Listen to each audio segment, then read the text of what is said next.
going on, everybody? Welcome back to another edition of the Split Sake podcast side series. This segment is going to be called What I've Been Reading. It was originally going to be called Manga Monday, mainly because the uploads is going to be on Monday, but not every Monday. So that's why I'm not going to call it that. And it's also just, I don't want it to be a complete manga review thing. Like, it could be something that you're currently reading.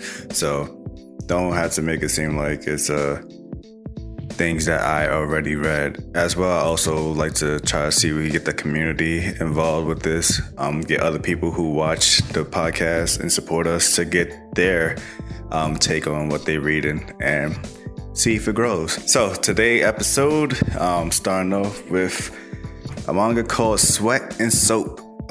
This is a rom-com manga.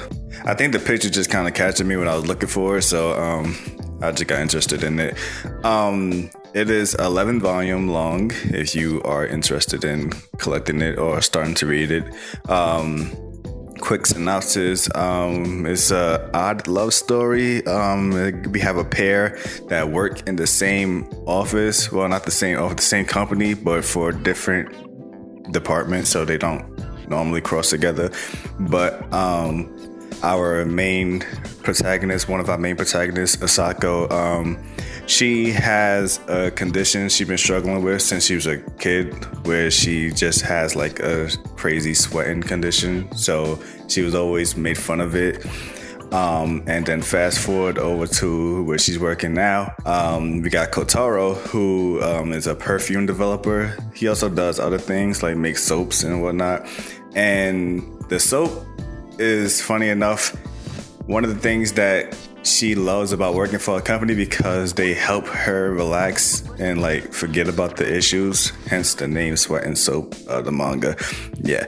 So the thing about Kotaro is that he has a strong sense of smell, and one day he was like trying to think of new concept for his soap smell, and came across the scent of Osako when she was going through one of her sweating episodes, and somehow he became very attracted to that smell. Like I said, it's an odd love story. Yeah, so he ends up tracking her down, and it starts off awkward and weird because he's like, hey, I just want to like smell you for inspiration, and which eventually turns into a love story between those two. The thing I love about this manga is that despite being a rom-com, it also has adult themes to it. No nudity, but they do show them in intimate scenes, which is something I like in my growing age of enjoying things. Like, I can't tolerate certain romances and certain animes no more, so it's nice to see adult romance, but not being like, etchy in your face. So it's a good read, good story.